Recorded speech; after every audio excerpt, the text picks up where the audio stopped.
Marilyn worked at one of the best clinics in the city as a surgeon. It was the woman's dream. Her mother, Helen Avila, did not approve of her daughter's choice to dig into human bodies all her life. Yes, saving lives is a noble and honourable mission, but let someone else do it. And her Marilyn, a fragile and calm girl, could be a neurologist, an ophthalmologist, a general practitioner at worst. But Marilyn said firmly, no, only a surgeon. It should be said that during her work in the clinic, she showed herself only in the best light, and she was already entrusted with quite complex operations. She was often called in on weekdays and holidays. "Oh, daughter, you'll never get married like this," sighed Mrs. Avila. "Oh, Mummy, as if getting married is the main purpose in life." "Yes, you are a woman, and I don't need to explain to you that our female age is not long. The clock is ticking after all," the mother kept arguing. "Let them tick." Marilyn waved her hand. The last time she had a relationship, it was in college with a classmate. Then he cheated on her with her best friend. Since then, Marilyn had gotten rid of her friends and kept her distance from men so as not to experience all that pain again. However, she was a real beauty. Curly blonde hair, white porcelain-like skin, brown eyes, such a doll. Only this doll had a steel character. What to do? The profession left an imprint on her. That evening, Marilyn had already left the clinic. It was a tough shift. 2 planned minor surgeries in the morning, and then several hours of surgery on a guy after a car accident. And now nothing threatened his life. Marilyn was tired.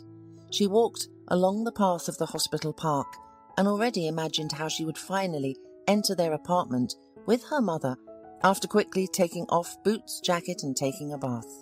She would be basking in a snow-white bath with fluffy blackberry foam for an hour, and then she would flop into bed and disappear into the realm of Morpheus. Suddenly she heard a heavy groan. Marilyn stopped and looked around in confusion. It was already late October outside, and it was getting dark early. And this evening it had already frozen quite a bit. Marilyn shivered from the cold and looked closely at the nearest bushes. It seemed to her that the groan was coming from there. "Who's there?" she asked loudly, and boldly stepped towards the withered, huge bush, taking her phone as a flashlight. In the next second, she saw a person lying on the ground. He writhed in pain, gasped for air with his lips, trying to shout something, but only a sound that sounded more like a moan came out of his throat. Marilyn approached closer. In the light of the phone, she saw a miserable man and recoiled. He was a real bum, dressed in some rags of an indefinite age. His hair had grown to a dishevelled mess, his beard was grey, and there was the smell that confirmed once again, in front of her was a person who had fallen to the bottom of society. Maybe he's drunk, she thought doubtfully, but then she realised that she was trying to find a reason not to get closer and felt ashamed of it right away. As a doctor, she understood that the person needed urgent medical help. "Are you okay?" she asked, sitting down next to the bum. He looked at her with eyes full of pain and despair, and again he only groaned, curling up into a ball and holding his stomach. "Let me see what's wrong with you. I'm a doctor," Marilyn said softly, touching the unfortunate man's hand. From the calm voice, from the humane attitude that this tramp had already forgotten, he froze. Marilyn took his hand off his stomach and only made a few manipulations, realizing immediately that it was appendicitis, possibly peritonitis, that had begun. There was no time to lose. "I'll help you now," she said. "Just hold on a little longer." Marilyn dialed the phone of the emergency room of her clinic and called the orderlies. "A patient in the park?" The nurse was surprised.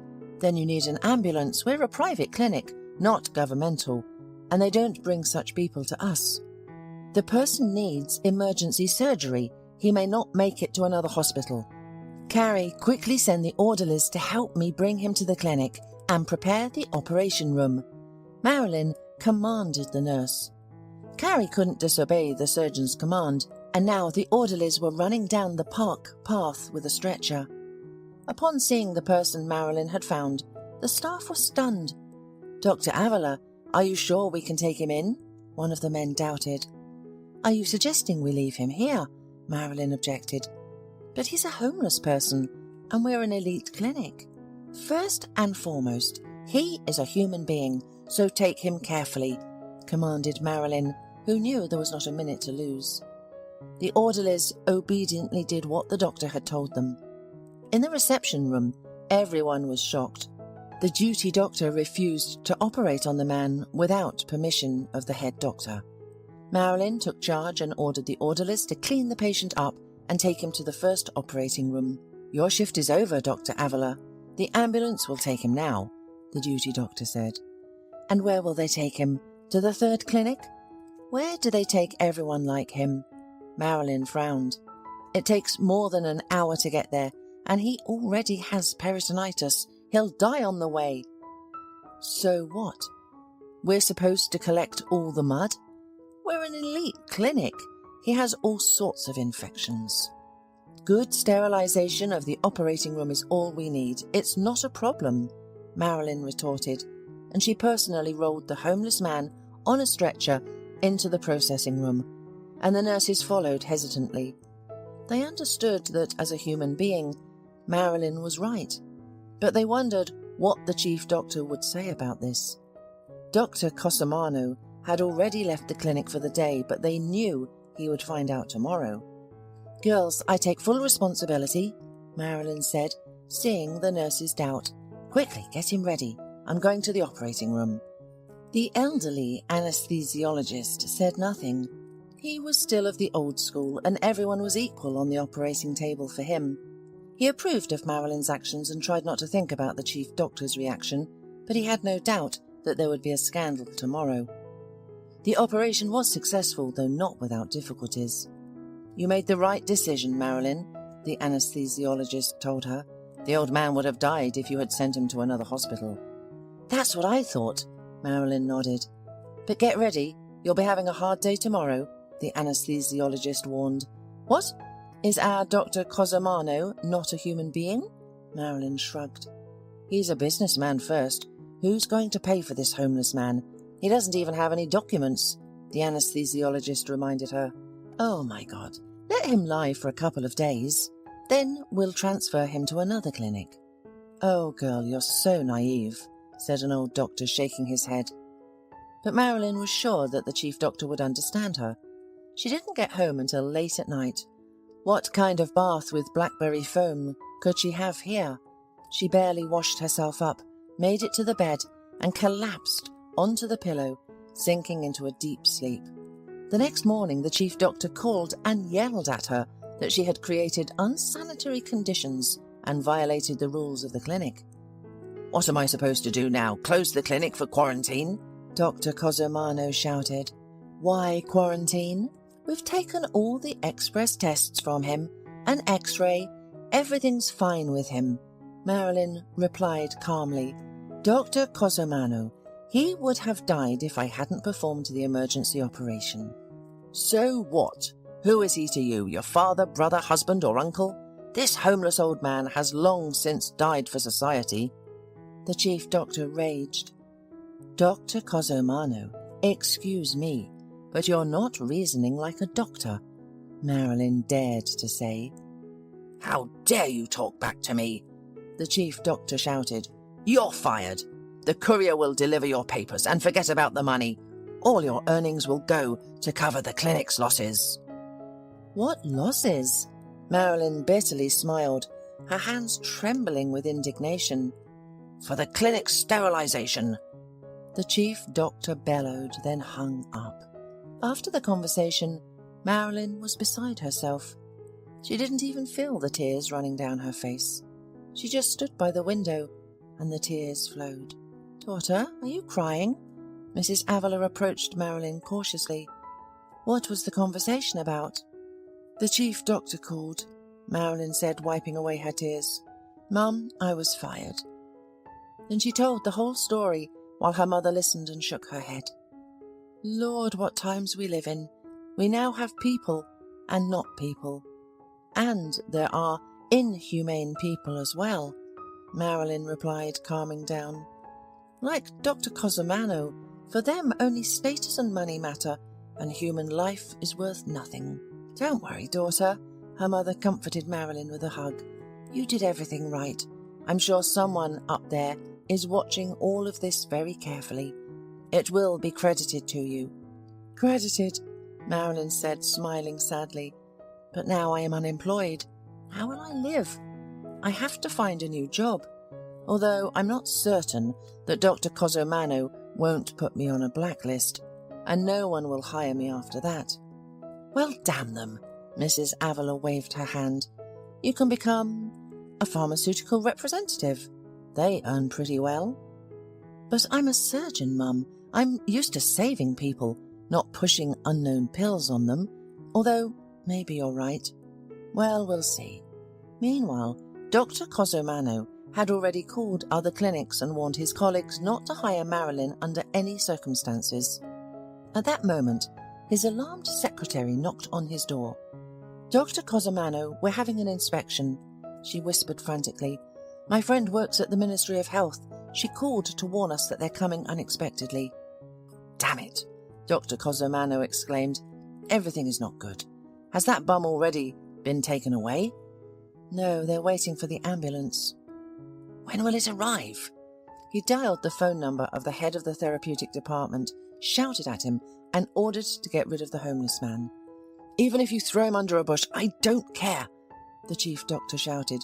I have an inspection from the Ministry of Health, and there's a bum lying here. Undocumented, unverified.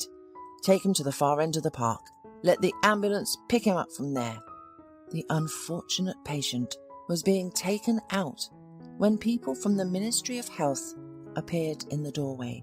They had already passed by, but one man suddenly wondered where they were taking the patient. Outside? Where is the ambulance? It should be here any minute, Dr. Cosimano replied. The patient had urgent surgery and is now being transferred for treatment. The man from the Ministry of Health turned to the door, looked out the window. The ambulance has already arrived. He has already passed by the patient, but he suddenly looked at his face and froze. Dad? The man exclaimed and ran to the stretcher. Is that you? The homeless man on the stretcher just lay there, looking at the men with confusion. But more often than not, he fixed his gaze on Brad. Yes, he certainly knew him from a past life before the tragedy happened to him. He just couldn't remember exactly. But the man called him Dad. So, he's his son? Dad, do you recognize me? Brad scrutinized the familiar features and couldn't believe that his father, whom they had been searching for almost 2 years, having lost all hope of finding him alive, was lying in front of him on a stretcher like this, emaciated, with a beard and hair that had grown almost to his shoulders. This story happened over a year ago. Mr. Reed had just celebrated his 60th birthday at the time and was planning to gradually retire from his business related to medical equipment. He wanted his son to leave his bureaucratic job at the Ministry of Health and engage in real business. But Brad was being stubborn, saying that he liked his job and that he was not a businessman at all. This all saddened Mr. Reed a lot. Who would he pass on his business to? His wife had a son from her first marriage, and Mr. Reed adopted him many years ago. Chad was older than Brad, but he had no head for business. Chad had ruined everything in no time. However, Mr. Reed didn't have any other options. Therefore, he wrote a power of attorney for Chad and started gradually teaching him the business. And then Mr. Reed was attacked. A black Jeep cut off his SUV on the road, and some muscle-bound guys jumped out and hit him on the head. After that, the old businessman only remembered how he was flying with the car into the river. He managed to get out of the sinking car, and then a memory gap. He woke up on the shore, his head hurt, his limbs were like wood, and most importantly, he didn't remember anything. On the shore, 2 homeless men were warming themselves by a fire nearby. Mr. Reed went to them. When they saw an old man with a bloody head, they offered to help to take him home. But where to go? Mr. Reed didn't remember anything. So Mr. Reed became a tramp, without memory, without a past. Other homeless people called him Tom. Why Tom? They just had to call him something. Meanwhile, Mr. Reed's relatives were reported by the police as having found the car in the river, but nobody was found in it. The current was so strong that they could search for several years and still not find anything. Brad didn't believe that his father was dead and kept looking for him. But being in the same city, they walked on different streets. They never met. And Chad quickly took on the role of the company's leader and began to build the business in his own way. And he messed it up, causing the father's business to go bankrupt. Brad was furious with his brother. He ruined their father's business. How do they tell him about it when he comes back? People don't come back from the dead, Chad smirked.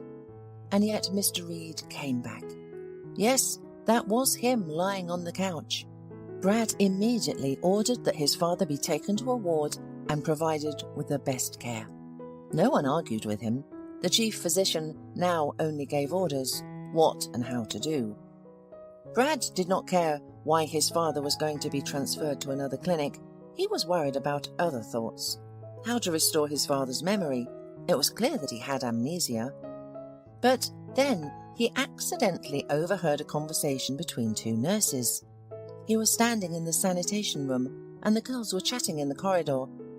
"Just imagine," said one of them, "our chief is currently scrambling to please the old man, but he fired Dr. Avila. For what? She saved this homeless man's life. Don't even talk about it.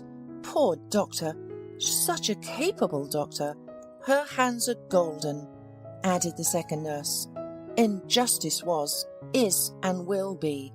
So maybe we should tell the man from the Ministry of Health about who saved his father and who suffered because of it. Oh no, we'll end up being the scapegoat." At this moment, Brad appeared from behind the door. "Excuse me, but I heard everything," he said directly. "Let's talk about what really happened there." The nurses blushed and started denying it, but Brad had his own methods of influence. He could also fire anyone, and it worked. The girls told him who found Brad's father, how Marilyn went to surgery without listening to anyone, how the chief yelled on the phone when he laid her off, and how he wanted to push the patient out just after the operation, anywhere, even on the street, just so the inspectors from the Ministry of Health wouldn't find a person without documents in the clinic. After hearing all of this, Brad headed to the chief doctor's office. Dr. Cosomano was in a great mood. The inspection never took place, and he could finally breathe a sigh of relief. And the fact that the homeless person turned out to be the inspector's father was even better for him. Dr. Cosomano had already come up with his own version of how they saved the old man in the clinic. Yes, they wanted to transfer him, but everything was according to the rules. "Don't worry," Dr. Cosomano smiled when he saw Brad at the door of his office and said, "Your father will receive the best care." "I have no doubt," answered Brad. Then he sat across from the chief doctor and looked him in the eye, saying, "Now, of course he'll receive the best care, because you know who his son is. But before that, you wanted to throw him out like a dog." "What are you talking about? You're mistaken," stammered Dr. Cosomano, blushing. "And you fired the surgeon, the woman who saved my father." "She left on her own." "You're lying. I know everything. So, here's what you're going to do now. You're going to personally go to her and bring her here." "Understood," nodded the chief doctor. "I'll be quick." And he literally ran out of the office, leaving Brad alone. When Marilyn saw the chief doctor on the doorstep of her apartment, she was bewildered. Did he personally bring her documents? "Marilyn, forget everything I said to you. I was wrong. Forgive me," he said quickly, nervously fiddling with his button. "Let's go to the clinic. There you will meet the son of this old man on whom you operated." "Marilyn, you're wonderful. It turns out to be the father of the boss from the Ministry of Health." Marilyn was surprised. What was he doing on the street? "Oh, there's a dark story there. The police will deal with it now." Marilyn hesitated, but then she thought, "I love my job. Okay, I'll put my pride aside." So she went to the clinic with the chief doctor. Brad, seeing the young surgeon, was surprised. "She's just a girl." Well done. She wasn't afraid to go against established rules. She's brave. "Thank you for rescuing my father. From now on, work calmly. No one will fire you again," he said. Dr. Cosomano realized his mistake and nodded his head like a bobblehead. Marilyn struggled to hold back her laughter, finding him pathetic. Several months passed and Mr. Reed was released from the hospital.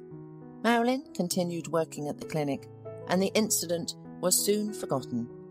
Then a rumor spread through the city claiming that Chad, Mr. Reed's adopted son, was guilty of attempting to murder the elderly businessman. He had ordered the hit to accelerate the process of inheriting the business. Chad was currently under investigation, and Mr. Reed's memory was slowly returning. Although he was no longer involved in the business, he had a caring son to support him in his old age. Chad was given a suspended sentence, thanks to Brad, who hired a good lawyer at Mr. Reed's request. After the trial, Chad left the city and cut off communication with his family. The chief doctor at the clinic was amazed when he learned these details. And how does the earth carry such horrible people? The chief doctor marveled when he learned these details. How can a man do such a thing? His subordinates listened to him and only nodded, then smiled. Who would speak about honor and morality? Later, an inspection at the clinic revealed that the chief doctor had been illegally appropriating state funds for personal gain. He was tried, given a suspended sentence, and banned from practicing medicine. Marilyn kept working as a surgeon, but now, after a day at work, she is rushing not home to her mother, but on a date. She started dating Brad, and they are getting married soon. Although he is older than Marilyn, the age difference is not noticeable, because love knows no boundaries. Hola, suscríbete a Historias Vitales para no perderte nuevas historias. Mi esposa había estado trabajando en su proyecto especial durante 4 meses ahora. No era su proyecto personal, pero ella era la persona principal y responsable de su éxito. El proyecto estaba diseñado para salvar a su empresa, Bixler Enterprises. Los últimos 4 meses habían sido difíciles porque se vio obligada a trabajar duro. Era importante tanto para ella como para la empresa. Había una buena posibilidad de que Bixler Enterprises quebrara si el proyecto no se completaba. Sara tenía una licenciatura de Albrecht y un MBA de Wharton. Era la más inteligente de la familia. Yo empecé a trabajar como mecánico de autos justo después de la secundaria y después de 21 años seguía siendo mecánico de autos. No me importaba porque me gustaba el trabajo y pagaba bien. Era suficiente para pagar la universidad de Sara y criar a 2 hijos. No vivíamos lujosamente, pero estábamos bien. Los niños ya se habían mudado, y las cosas iban bastante bien con nuestros ingresos. Sara quedó embarazada 3 meses después de casarnos a la edad de 18 años. Durante los primeros años de nuestro matrimonio, vivimos con mis padres. Ellos tenían una gran casa vacía ya que 4 de mis hermanos se habían mudado. Eso significaba que teníamos una niñera mientras Sara completaba sus primeros años de universidad. Debido a 2 embarazos, la carrera de 4 años le llevó 6 años completarla. Fue difícil, pero lo logró. Siempre tuve trabajo y nunca me faltó trabajo extra si lo necesitaba. Después de que Sara se graduó de Wharton, alquilamos nuestro propio lugar. Tuvo ofertas de trabajo de varias empresas grandes, pero todas requerían que nos mudáramos. A mí no me importaba, pero Sara quería quedarse cerca de casa. Por eso decidió trabajar en Bixler Enterprises. Pagaba bien, pero lo más importante, le daba responsabilidad y la oportunidad de avanzar. Sara era una empleada trabajadora y dedicada. La presentación es el jueves en el Hotel Thyssen en Filadelfia. Tomé unos días libres en el trabajo para ayudarla según fuera necesario. Al final, Todo lo que logré fue hacerle algo de comer cuando llegaba a casa. No sabía nada sobre su trabajo, ni tampoco quería saber. Los negocios corporativos de alto nivel me aburrían. Empresarios de Europa, Asia y América del Sur venían aquí, la empresa pagaba sus boletos de avión y proporcionaba habitaciones en el Hotel Thyssen mientras estaban aquí. Era caro como el infierno, y por algunas cosas que Sara había dicho, la empresa estaba sobreestimando sus finanzas. Su presentación era importante para ella, para la empresa y para más de 200 empleados.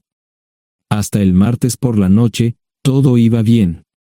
Sara llegó a casa con un traje nuevo, un traje gris con una blusa blanca. Desplegó todo lo que necesitaba en la cama de la habitación de invitados. Cuando se trataba de la limpieza de la casa, ella era normal, pero cuando se trataba del trabajo, era meticulosa. No entendía por qué necesitaba sacar su ropa interior de lujo, pero no dije nada. Además de su traje para la presentación, tenía varios vestidos de cóctel lindos para eventos sociales antes y después del evento. Siempre había evitado tales eventos, pero me sentía obligado a ir con ella si ella quería que lo hiciera. Me agradeció la oferta, pero dijo que no era necesario. Todos los materiales y equipos que necesitaba estaban guardados ordenadamente en el maletero de su Volvo. Antes de salir del trabajo, ella misma conducía el coche para asegurarse de que todo estuviera en perfectas condiciones. Tenía todo el día miércoles para prepararse y toda la noche del miércoles para socializar con sus invitados. Sara era tan buena en lo que hacía que sentía que habría sido mejor si simplemente me hubiera mantenido alejado de ella. Finalmente, había terminado. Lo había revisado y vuelto a revisar todo. Todo lo que necesitaba ahora era una ducha caliente y una buena noche de sueño. Supongo que mi error fue que empecé a revisar sus cosas después de que Sara comenzara a ducharse. Pensé que estaba ayudando, pero resultó ser lo contrario. Estaba moviendo cosas en la cama cuando un pequeño sobre blanco cayó del bolsillo lateral de su bolso de maquillaje. Una carta de una farmacia, pero no del tipo que solemos usar. Dentro había 10 pastillas.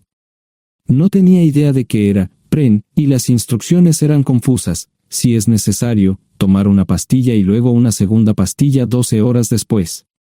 Pensé que podría ser algo que ella había conseguido para la ansiedad o los nervios, pero las instrucciones no tenían sentido. La receta estaba escrita a su nombre el lunes. Volví a poner el sobre en su lugar mientras ella terminaba de ducharse. Decidí que quería saber más sobre Pren antes de contarle sobre ello. Por supuesto, si lo mencionaba, significaría que estaba revisando sus cosas. Odio los dilemas. Mientras Sara se preparaba para dormir, fui a nuestro ordenador doméstico y busqué. 10 minutos después, me uní a mi esposa bajo las sábanas. Pasé toda la noche despierto, preguntándome por qué mi esposa había recogido una receta para la píldora del día después, especialmente después de que me hicieran una vasectomía hace 10 años. A la mañana siguiente, me levanté temprano, pero no estaba descansado. Di un largo paseo, esperando que despejara mi mente. Me dirigí hacia casa con reticencia, temiendo lo que podría hacer o decir cuando llegara allí. Mi hijo Joe se unió a la Marina después de la escuela secundaria y estaba en su primer año en San Diego. Nuestra hija Gloria se casó con su amor de la infancia el año pasado y acababa de mudarse a Dallas. Eso dejaba solo a Sara y a mí. Echaba de menos a los niños, pero esperaba envejecer con mi esposa. Ella era la única mujer que me había interesado, y ahora todo estaba. Si Sara estaba teniendo una aventura, lo ocultaba bien. Por supuesto, nunca la vigilé. Nunca miré sus correos electrónicos o llamadas telefónicas. No tenía razones para hacerlo. No tenía forma de saber qué estaba haciendo en el trabajo o después del trabajo. Confiaba en ella completamente. Ion, ¿dónde demonios has estado? ¿Quieres huevos o algo? No, solo café. No me sentía con muchas ganas de hablar. ¿Qué pasa, cariño? Solo son 3 días. Puedes venir si quieres, pero te aburrirás como una ostra. No, realmente no quiero ir, pero odio dejarte sola. Me preocupo cuando no estás aquí. Es muy dulce, querido, pero estará bien. No voy a salir del hotel en todo este tiempo. Pasaré la mayor parte del día asegurándome de que la sala de conferencias esté lista, y esta noche tendré una agradable charla con nuestros posibles clientes. Mañana, probablemente ni siquiera tendré la oportunidad de ir al baño. Llegaré a casa lo más temprano posible el viernes. Te prometo un gran fin de semana si sabes a lo que me refiero. Todo eso suena bien, pero no puedes culparme por preocuparme. Soy un mecánico de autos, y tengo una esposa hermosa y exitosa. A veces tengo la sensación de que estás menos interesada en mejorar nuestra situación familiar que en avanzar en tu carrera. Detente, maldita sea, Ion. Siempre he respetado lo que haces para ganarte la vida y nunca he insinuado lo contrario. Criaste a 2 grandes niños y me pusiste a través de la universidad. Eres un gran esposo, un gran padre y un buen proveedor, y nunca olvides eso. Terminé mi café mientras ella recogía la mesa. ¿Quieres que te llame? No, no es una buena idea. Tendré el móvil apagado, y voy a apagar el teléfono de la habitación por la noche para poder dormir. Te llamaré siempre que pueda. La ayudé a cargar el coche, era tan meticulosa con eso como con todo lo demás. Trabajando, le llevaría 3 horas llegar al Hotel Lysen. Me quedé en el porche y la vi marcharse. No me molesté en preguntarle por las pastillas. Pasé el resto de la mañana en el porche. No recuerdo haberme preocupado tanto como ahora. Me sentía pequeño e insignificante. Me sentía fuera de mi liga. Era un tipo de pueblo con un trabajo mediocre y una esposa exitosa. Era una combinación equivocada. Debería haberlo notado antes. Me sentía estúpido. El mejor traje que tenía era una chaqueta azul y un par de pantalones. Al menos tenía algunas corbatas, aunque tenían 10 años de antigüedad. Acababa de terminar de vestirme cuando sonó el teléfono fijo. Oye, cariño, solo quería avisarte de que llegué bien. ¿Tuviste un buen viaje? Supongo que el tráfico no estaba demasiado denso. Estuvo bien. Te llamaré esta noche. Ahora tengo que irme. Estoy en la habitación 714, Sara. Puedo estar en casa de mis padres o en la de mis hermanos esta noche si quieres llamarme a mi móvil. De acuerdo. Suena el teléfono móvil.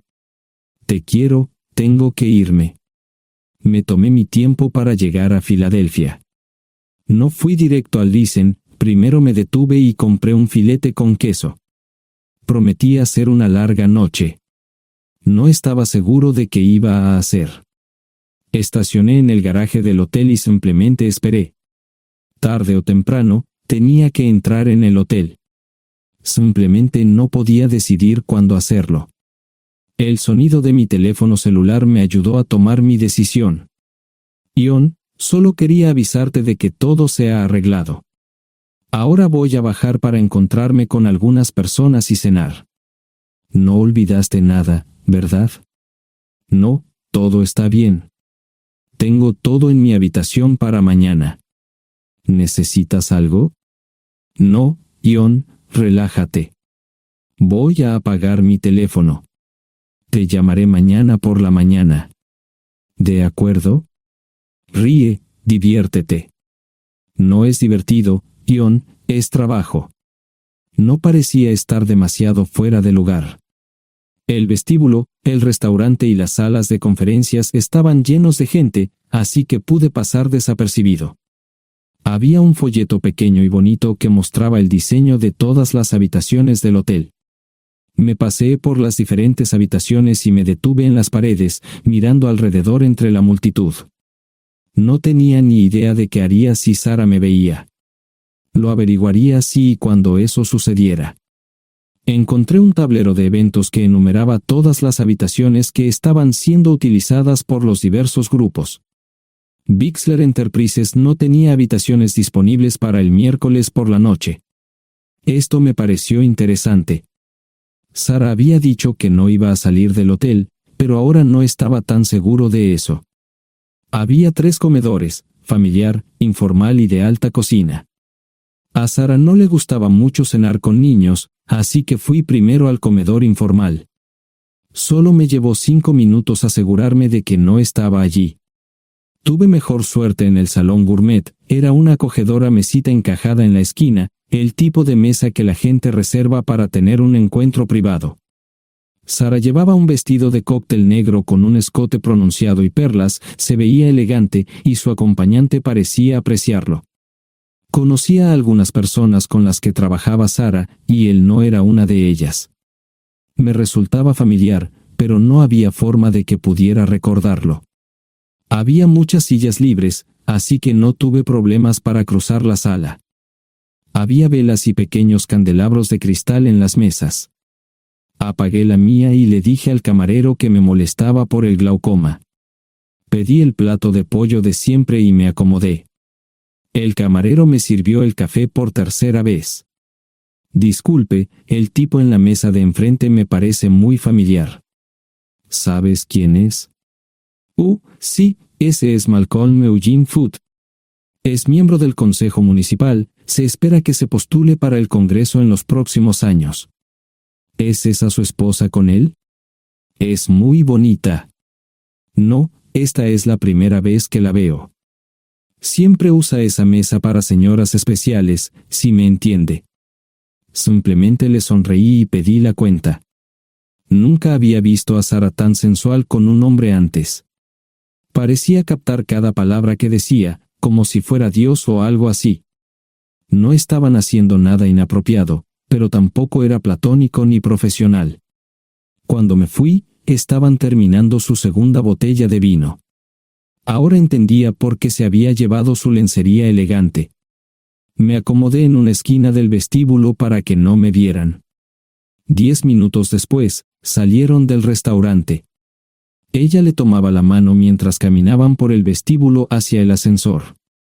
Observé cuidadosamente los indicadores de piso. Que el ascensor se detuviera en el 3er piso era una buena señal, significaba que no lo había llevado a su habitación.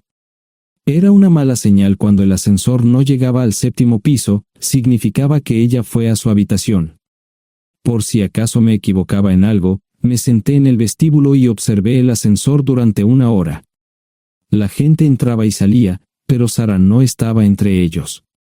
Saqué mi maleta vacía del coche y me dirigí al mostrador de recepción.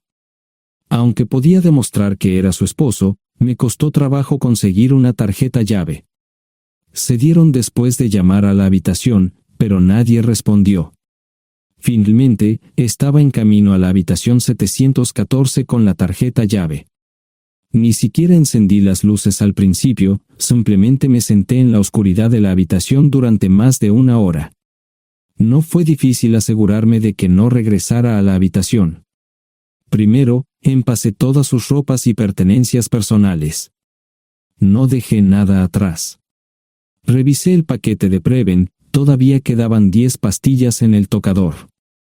De manera muy ordenada, estaban todos los artículos que necesitaría para su presentación al día siguiente. Comencé a llenar la maleta. Había 24 carpetas promocionales especialmente encuadernadas y otras 20 carpetas regulares, todas ellas fueron a la maleta. Un proyector digital fue lo siguiente, seguido de una computadora portátil. Tomé su bolso y su celular, que había dejado en la habitación. Todo lo que tenía consigo era un bolso de mano y probablemente un tubo de lápiz labial. Di una vuelta por la habitación tan cuidadosamente como lo hizo ella para asegurarme de no perder nada. Una vez satisfecho, dejé las llaves del coche y mi anillo de bodas en el tocador. Aparte de esos 2 objetos, la habitación estaba completamente vacía. El ascensor se dirigió directamente al estacionamiento, no tuve problemas para llevar 2 maletas, y 20 minutos después, estaba en la autopista rumbo al norte. Pasaban las 3 de la madrugada, no tenía idea de que había pasado tanto tiempo. 1 hora o 2 después, sonó mi teléfono celular, la identificación de llamadas mostraba el número del listen. ¿Ion? Sí, ¿dónde estás? Estaré en casa pronto. Eso fue todo lo que dije. Hubo silencio en el otro extremo de la línea. Los vendedores tienen un viejo dicho: el primero que habla pierde. Pareció una eternidad antes de que ella hablara. Ion, lo siento. No preguntó nada y simplemente colgó. Apagué mi teléfono. Era obvio que había regresado a su habitación. Más tarde ese día, tenía que dar una presentación que salvaría a su empresa y le daría un ascenso. Metí las maletas en el desván del garaje. Sara nunca iba allí y nunca pensó en buscar algo allí. Por supuesto, en este punto, estoy bastante seguro de que no importaba. Primero, recogí todas mis ropas y pertenencias personales. La mayoría de los hombres tienen sus propias herramientas, generalmente es un requisito para el trabajo. Pasé por la tienda, cargué las mías en el Subaru y recogí mi último cheque de pago. Para entonces, los bancos ya estaban abiertos, no tuve que hacer ninguna manipulación financiera complicada. Simplemente retiré todo el dinero de mis cuentas. Almorcé en Hagerstown, Maryland. Tenía suficiente dinero para vivir durante unos años, pero sabía que estaría buscando trabajo muy pronto. Sara y yo éramos parecidos en eso de que a ambos nos encantaba trabajar. La voy a extrañar. Pasé un par de horas en las cuevas del Uray y alquilé una habitación cerca de Whitewell. No tenía idea de qué iba a hacer. Era sábado, y me encontré sentado en el acuario de Chattanooga, observando la naturaleza que nunca había visto antes. Pasé unas horas simplemente relajándome y decidí que era un buen lugar para estar. Compré un pase anual para el acuario y, para la hora de la cena, tenía un lugar donde quedarme. Era un remolque móvil en el parque, pero estaba amueblado y era económico. No necesitaba mucho. La primera cosa que haría el lunes por la mañana sería conseguir un trabajo. Un buen hombre de mantenimiento siempre puede conseguir un trabajo, especialmente si está dispuesto a trabajar duro. Podría permanecer discreto hasta que fuera el momento de renovar mi licencia de conducir o las etiquetas del coche. Me preocuparé por eso cuando llegue el momento. El domingo por la tarde, llamé a Gloria. Me sentí obligado a informarle sobre lo que estaba sucediendo, pero Sara ya se lo había contado. Fue bastante franca con Gloria sobre lo que había pasado. Dijo que había engañado, que la sorprendí, que me fui y que ella perdió su trabajo. Me sentí mal porque ella perdió su trabajo, pero ese era el precio que tenía que pagar. Le pedí a Gloria que le dijera a Josh lo que estaba sucediendo la próxima vez que hablara con él. También le dije que la llamaría aproximadamente una vez al mes para verificar cómo iban las cosas. No le dije dónde estaba. Para el mediodía del día siguiente, tenía un trabajo. En realidad, estaba a poca distancia del parque de remolques, con el Waffle House a mitad de camino. ¿Qué más podría querer un hombre? No sé cómo manejaron el papeleo, pero me estaban pagando $20 por hora sin hacer preguntas. Estaba feliz, y ellos también. Ni siquiera tendría que tocar el dinero que traje conmigo. Unos 2 meses después, Gloria me informó que Sara se había mudado de la casa y estaba viviendo con sus padres. Gloria no sabía nada más, pero estaba feliz de que estuviera estable y le estuviera yendo bien. Josh me llamó desde San Diego solo para informarme que iba a hacer un crucero. Era técnico en aviónica en un portaaviones. Intentó explicar qué hacía exactamente, pero estaba más allá de mi comprensión. Nunca supe mucho sobre cosas técnicas. Ambos tuvieron cuidado de no decir nada malo sobre su madre. Aprecié eso. Después de eso, todo siguió como siempre. Comencé a hablar con Gloria al menos semanalmente. Josh y yo comenzamos a enviar correos electrónicos regularmente. Gloria hablaba regularmente con Sara, pero decía muy poco sobre lo que estaba haciendo o dónde estaba. Nunca presenté la solicitud de divorcio, y parece que Sara tampoco lo hizo. Tengo una licencia de conducir de Tennessee y las etiquetas en el Subaru. Comencé a frecuentar un bar local un par de veces al mes y tuve encuentros casuales. 2 mujeres se alternaban como mis compañeras nocturnas regulares. No buscaban compromisos, y yo tampoco. Parecía funcionar bien para todos nosotros. La vida era buena. Eso fue hace mucho tiempo, y gradualmente olvidé a Sara. Con el tiempo, el Subaru comenzó a darme problemas, había olvidado cuánto tiempo había pasado. Tenía más de 200.000 millas. Estaba reflexionando sobre esto con una jarra de cerveza un día cuando me di cuenta de que habían pasado casi 5 años desde que me fui de casa. Mantuve un contacto cercano con ambos hijos. Gloria ya tenía 2 hijos propios en este momento y quería que los visitara. Josh casi se casó con una mujer tailandesa, pero en el último momento, se negó. Por lo general, trabajaba 6 días a la semana y usaba el domingo para recuperarme del sábado por la noche. No había ninguna buena razón para que alguien llamara a la puerta de mi remolque a las 6 de la mañana de un viernes. Su grosería fue recompensada por un hombre medio desnudo abriendo la puerta. Los calzoncillos del día son repugnantes, y la dama en la puerta, juzgando por la expresión en su rostro, estuvo de acuerdo conmigo. Ella apartó la mirada, pero su compañero no parecía impresionado. Norm habría usado pantalones, pero en un momento como este, los invitados me molestaron. Estamos buscando a John Terrell. No los conozco. Me llamo David Simmons, y esta es mi esposa Mara. Tenemos un problema y esperamos que nos puedas ayudar. Lo siento mucho, no trabajo a altas horas de la noche. Si necesitan algo relacionado con su auto, tendrán que ir a la tienda. Esto provocó varias miradas en blanco y finalmente una respuesta.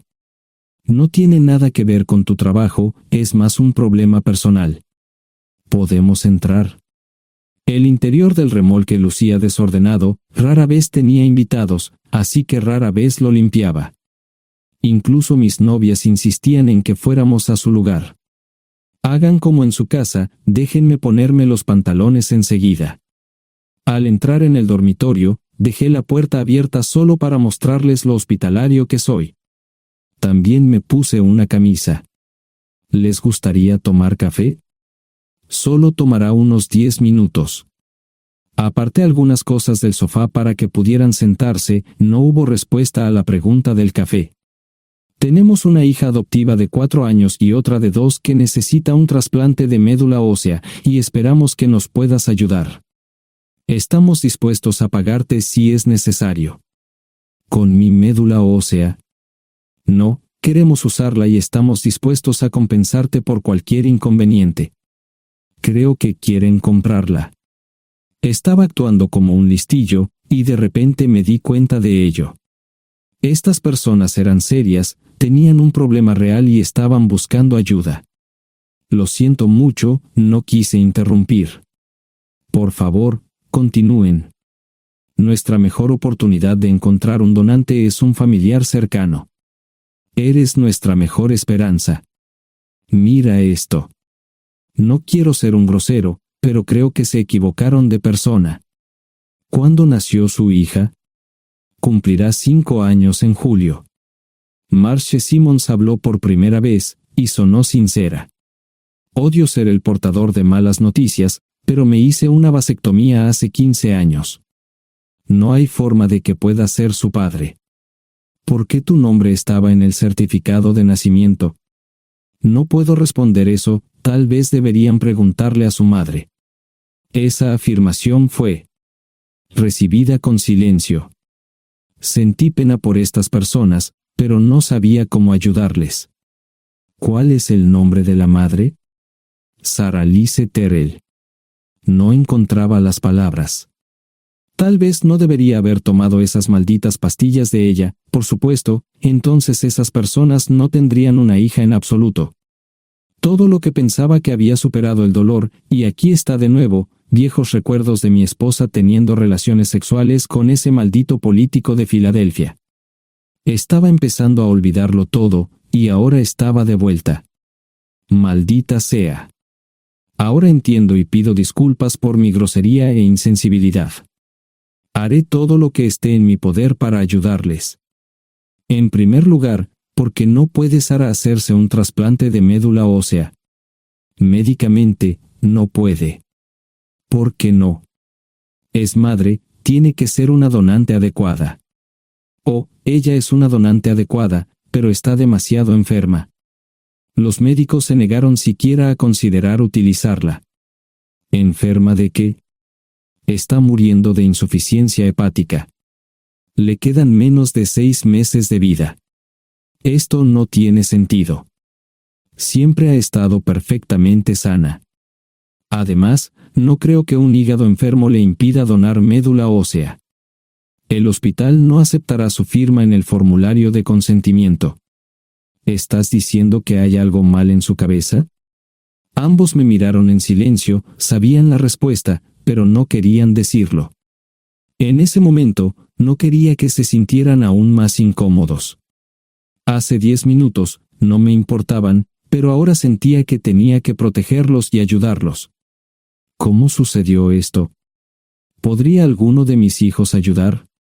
Quizás, pero pensamos que eras nuestra mejor esperanza. ¿Por qué no van tras su padre, su verdadero padre? Pensamos que eras tú. No tenemos ni idea de quién más podría ser. Sara no nos dijo nada sobre otro posible padre. De hecho, ella no estaba en condiciones de explicar nada, agregó Mara. Obtuvimos la mayoría de nuestra información de la agencia de adopción. Tuve que preparar café y hacer pis, permítanme un momento. Dejé a mis invitados sentados mientras preparaba el café. Solo tomó unos minutos. Mientras se preparaba, fui al baño, algo que necesitaba hacer urgentemente. Traté de ser discreto, ya había avergonzado lo suficiente a Mara. ¿Dónde viven? En Westchester, Pensilvania. Les haré una oferta. Si les digo quién es el verdadero padre de su hija, deben prometerme que lo perseguirán sin descanso hasta obtener lo que desean. ¿De qué estás hablando? El padre de su hija es un político prominente en Pensilvania. Por supuesto, negará todo y probablemente les proporcionará documentos legales para detener sus esfuerzos. Si acuerdan presionar lo suficiente para que él admita que la niña es suya, podrán avergonzarlo y obligarlo a hacerse un trasplante de médula ósea. Eso es lo que quieren, ¿verdad? Sí, claro, pero ¿cómo hacemos eso? No lo sé. Soy mecánico. Trabajo con metal para ganarme la vida. Creo que la mejor manera sería utilizar la televisión, la radio y los periódicos. Los políticos harán cualquier cosa para evitar una mala publicidad. ¿Tienen amigos que puedan ayudar? Bueno, ahora ambos estaban sonriendo. Debo haber dicho algo que les dio esperanza. Creo que podemos hacer esto. ¿Quién demonios es él? Malcolm Eugene Foote. Se postula para el Senado de los Estados Unidos. Apuesto a que hará cualquier cosa para evitar una mala publicidad. El café estaba listo, pero David y Marchen no podían esperar para llegar a casa. Antes de irse, les dije cómo ponerse en contacto con Gloria y Joss en caso de que los necesitaran. Estaba seguro de que ayudarían. También les pedí que me dijeran dónde estaba Sara. Probablemente estaría en Pensacola antes de que ellos regresaran a Westchester. Me corté el pelo y compré una camisa nueva. Sara era una tramposa que arruinó mi vida, pero aún así quería lucir bien cuando la viera. Era otro remolque, pero esta vez era un bonito doble nuevo. Allí estaba su Volvo con una llanta desinflada y un parabrisas roto. La mujer que abrió la puerta no era Sara, parecía que la habían empapado fuerte y la habían dejado empapada. Tenía al menos 45, tal vez 50, y debió haber tenido una vida difícil. La falta de maquillaje no ayudaba, y simplemente se veía horrible. No tuve la oportunidad de abrir la boca. Caray, si no es John Terrell. Nunca esperé verte aquí. Tuve que usar la vieja línea, me estás poniendo en desventaja. Sherry Hart. Pasa, entra. ¿Quieres una cerveza? No, pero gracias. Estoy aquí para ver a Sara. Sherry cruzó la habitación y se detuvo en el buffet del comedor. Aquí está, John. Mírala todo lo que quieras. Su mano señalaba una urna de latón que estaba en el centro del buffet vacío. Supongo que llegué demasiado tarde. No me moví, Solo me quedé mirando el contenedor frente a mí. ¿Puedo tomar una cerveza ahora? Sara se mudó a Pensacola después de dar a su bebé en adopción. Compró el remolque con el dinero que recibió de Bixler Enterprises después de que la despidieron. Tenía una participación en las ganancias, 401k, y vacaciones y días de enfermedad. Eventualmente, consiguió un trabajo en una fábrica local de prendas de vestir donde trabajaba en el departamento de envíos. Allí fue donde conoció a Cerri. Cerri alquilaba una habitación de Sara. Cada centavo que Sara ganaba iba para el alcohol. Empezó con vino y gradualmente pasó a bebidas más fuertes, las más baratas. Eventualmente, perdió su trabajo debido a su alcoholismo y se vio obligada a usar sus ahorros. Nunca salió con nadie ni salió a ningún lado. Cerri se quedó con ella, pagó sus servicios públicos y compró alimentos que Sara no comía. Le llevó más de 3 años quitarse la vida. Increíblemente, ella tenía un testamento y me dejó un doble remolque y un Volvo. Cerri explicó que Sara estaba tan angustiada por lo que había hecho que simplemente se rindió. No intentó evitar el embarazo ni siquiera terminarlo. La adopción se había arreglado meses antes de que naciera el bebé. Nunca volvió a trabajar, excepto en los trabajos clandestinos que hacía mal. Cerri dijo que Sara no parecía tener ambición ni propósito en la vida. Sara hablaba mucho de mí pero tenía miedo de intentar contactarme. Gloria le dio mi número, pero nunca me llamó. Era como si su aventura de una noche la hubiera lastimado más a ella que a mí. Estuve allí durante 2 semanas y luego vendí el remolque de Cerri por $1 y obtuve $3,000 por el Volvo. 2 días después, estaba en Westchester visitando a mis nuevos amigos David y Marche. Malcolm Eugene Foote resistió al principio, pero David y Marche lo presionaron hasta que cedió. Insistió en pruebas de ADN, que demostraron que era el padre. Para salvar la cara, más o menos lo obligaron a someterse a un trasplante de médula ósea, que fue exitoso. La carrera política y la vida familiar de Malcolm no dejaron una impresión favorable. Su caída en las encuestas fue tan rápida que el partido lo reemplazó por otro candidato unos meses antes de las elecciones. Su esposa solicitó el divorcio y fue muy pública al respecto. Sara y yo estamos viajando ahora a Dallas para ver a Gloria y a mis nietos. No sé cuánto tiempo mantendré a Sara conmigo, probablemente hasta que tenga a alguien.